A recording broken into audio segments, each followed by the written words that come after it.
Clarets TV talking to Chelmsford City Chairman Steve Shore. Firstly, Steve, how are you keeping during the latest lockdown?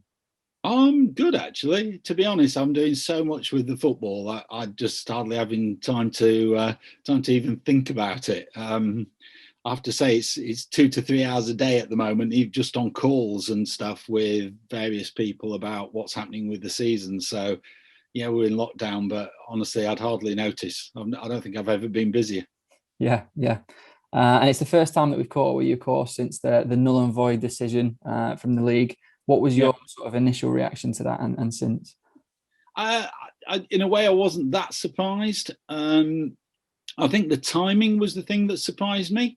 They announced it the night before Sport England were due to consider our application for funding, which was slightly frustrating. And therefore, although we effectively got approved for funding, we've had to reapply for that.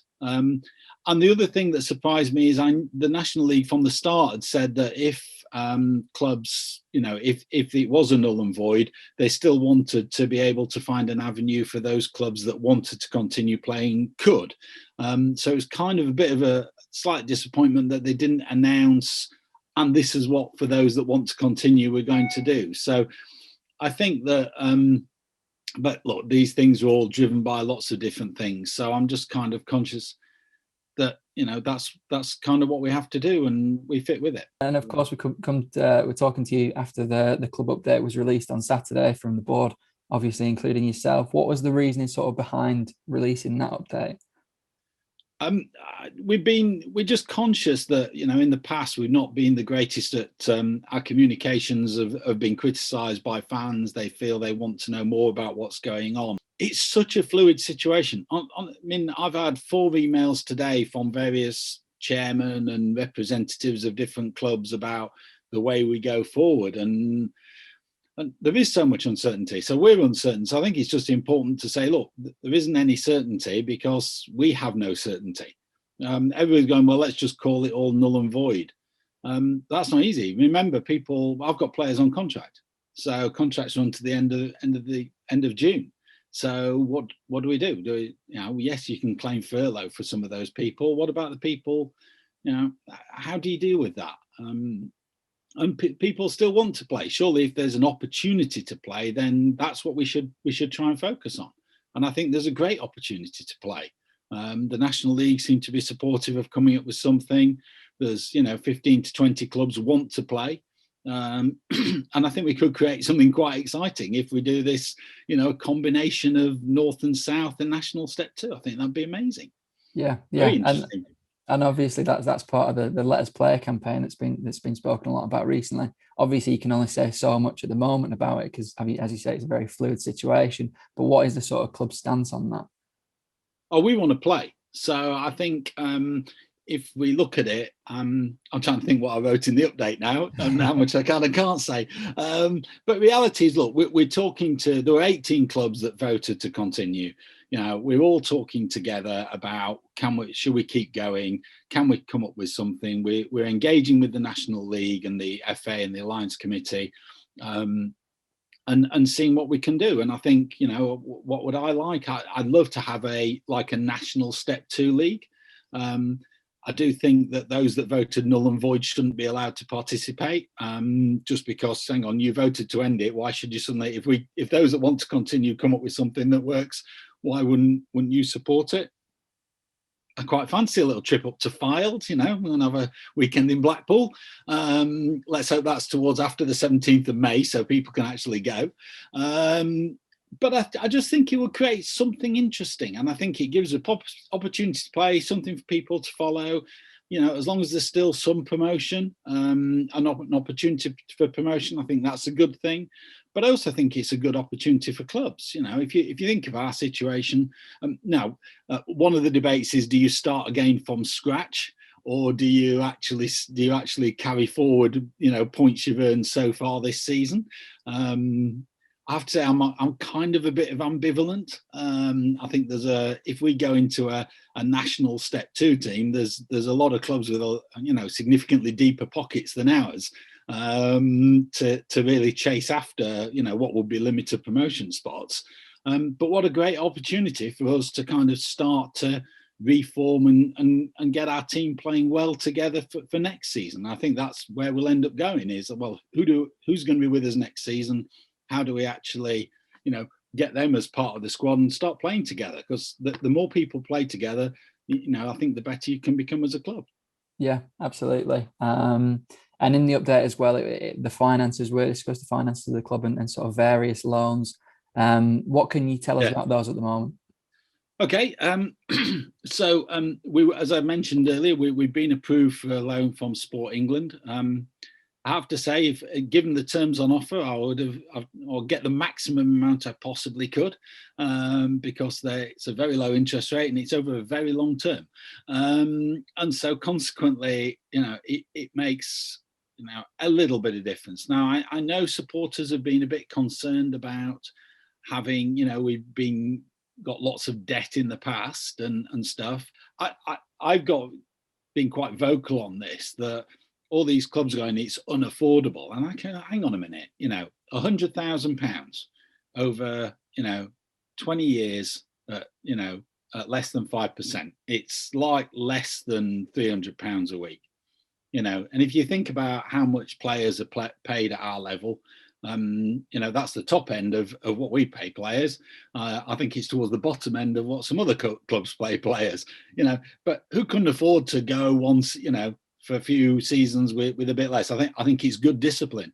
I think there has to be a reality check by some of the clubs at this level. You cannot be paying 4-figure salaries a week to players at this level. It's just unsustainable for the majority of clubs. So you'll always have the rich, they'll do it, or you won't. And we're not going to be in that game. And that's, I think, what's been interesting this year. If you see the quality of the people we have managed to attract, because actually they like the way we're playing football. They like what we're doing, and they want to be part of a good team. And I think that's what we're going to create. And our goal, obviously, is to develop. If you see, I don't know if people saw that Addy got in the national, young team of the season. You've seen where Danny Imre's gone. That's, we've had Reggie and Anisius and those guys, Dom on the bench, and hopefully we give them more of an opportunity to play. Guys like, Guy Norton, Tom Blackwell, really keen to play. And see, have done really well going out on loan last season, and hopefully, we can have them pushing into the first team for next season, or if not, the season beyond. And I think that's what we want to see. We want to be seen as a development opportunity. And I go back to what Danny Imre's dad always said to me, when everybody was trying to attack Danny to go to other clubs. Where's my kid going to learn more about how to play football? Playing in an under 18s or academy team, or playing alongside ex-Premier and Championship players, in men's football. And I think the proof is in the pudding. He learnt a lot by playing in that, because he's gone off to the Premier League. And I think a lot of players, so particularly youngsters, are starting to learn that now. Is, yes, we can go and chase the money, but actually, are we better off, developing our career and jumping at the right time? And I think that's what's really helped, and that's where we can position ourselves as a club, is to help those develop and create that loyalty. That, yeah, somebody may offer them another £100 a week, but actually, I want to stay where I am and develop, because I'm continuing to develop. Yeah, definitely. And sort of going back to the update, it was mentioned about the decision to furlough the playing staff at the moment. Was that a case of necessity while we're not playing games? Yeah, absolutely. Yeah, and if we don't know whether we're going to play again, then effectively they're not working. So let's just throw them. And I've seen a number of clubs have been organising friendlies and stuff. In fact, we were offered a friendly on yesterday again. But everybody's on furlough. Why incur costs if you don't need to? And while there's so much uncertainty, so not something we're looking to do. I think the players are all being encouraged to stay fit, stay focused.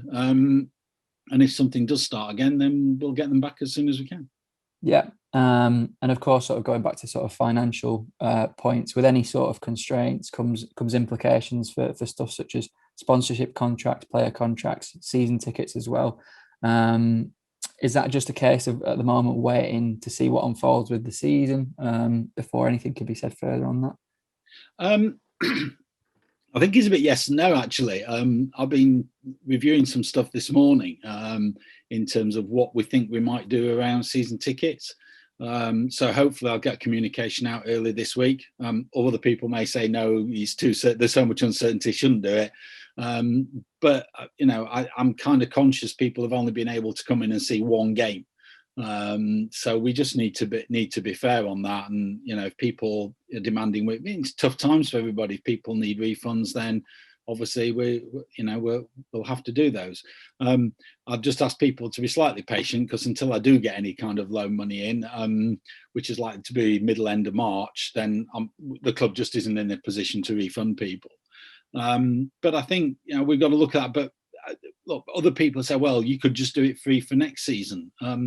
But I think the challenge with that is that then I've killed my next season's income. So let's see where we get to. Let's try and give some benefit. Hopefully if we start again, then anybody who does keep the seat gets to play, gets to come to all those. I think we're also suggesting that, everybody gets their, pre-season friendlies and stuff like that will include. Plus, hopefully we can keep the streaming going. And I think one of the things I want to do is almost enhance the content on there. So it's not just streaming of the games, but also we can get player interviews, training sessions, added value kind of content to put out on Clarets TV like this. Whether this adds value, I'm never sure. But, but therefore people can see it and feel they're getting some value out of, the loss of this season. Yeah. And you mentioned the streaming there. That was another point sort of raised in the update about the match day experience of the final game of the season against Dorking. Stuff such as the program and the ticket pass as well, and the Pixelot camera. But it was just a case of with those that they're improving all the time, correct? And it's just sort of being patient. I think so. And look, the ticket pass guys, I'm really disappointed that people didn't have a good experience, because I have to say I got far less complaints about that than I did about the Sport Radar experience, where people found it very, very difficult to connect. And it looks like there was just we told Ticket Pass about it. As soon as they found out about it, they fixed it. The problem is that they didn't know about it till after Saturday, when we alerted them to it that people had a problem, so they didn't fix it mid-game. Hopefully people got on. I think it's really hard. I've got those, well, everybody, I was listening to somebody the other day who was going, well, everybody thinks it's rubbish. And I'm like, well, they can't all think it's rubbish, because I did read a Dorking person tweet that, thank you for a quality stream. So, maybe there's some vocal people, and people did have that. Look, I'm not saying it's perfect. I have to say, with that Dorking game, I think I put in notes, I was dreading. I even texted Chris and Ben, said, prepare for a game of the camera following a Dorking player's shirt, which was particularly light. And it didn't. It followed the ball. I think it lost it a couple of times. This is a fully automated system that tracks a football. That's pretty advanced going. And as you say, it's there for years. It enables us to cover the ladies. We can cover the FA Youth Cup. We can cover other things. Reality is, I'm hoping to talk to the athletics about saying, do you want to video your athletics meetings? And then you get some coverage and value out of it as well. So look, it's there for the long term. We are looking to buy another camera. So we'll get that by, if we come back, that'll be there. So we almost get more feeds. Interestingly, chatting to other clubs about their feeds, they're now spending quite a lot on production of those feeds for every game. We don't have any of those kind of costs. So we will get better. It will get better and better. And, I think it's the Pixelot thing. Sport Radar was a bad choice. Look, we went for the package that the National League selected to cover the playoffs. So that was the only one that was out there at that point in time. Felt like it was the right thing. Sport Radar really didn't work out. One of the ones we originally, we're now, the stream now goes out through a company called Bright Cove. So who are at the back end of Ticket Pass. I think the experience is, you'll get the stream. As long as your IT is good enough, their IT to deliver the stream is good enough. And we have had an IT issue with getting the sound from the pitch. I think we've fixed that now. That was user rather than system. Okay. Mainly me kept getting it wrong. Okay. So yeah, going forwards now, going into the future over the next sort of weeks and months, what are yours and sort of the board's plans in the immediate future? I'd like to get playing again. If we can play again, that would be a really good thing, because I think it gives people something to watch, and start to build for next season. Outside of that, my real focus as well is continuing to get the one club mentality, getting everybody in together, working together. We're I've got calls this week with, football in the community guys to see what we can do in schools over Easter and half term and over the summer. So, to really engage much broadly with our wider community. That's kind of the real focus for me. Great stuff. Okay. Thanks, Steve. Hopefully we'll catch up with you again soon. Yeah. Great. Thank you. Thank Always you. a pleasure. Cheers. Nice one.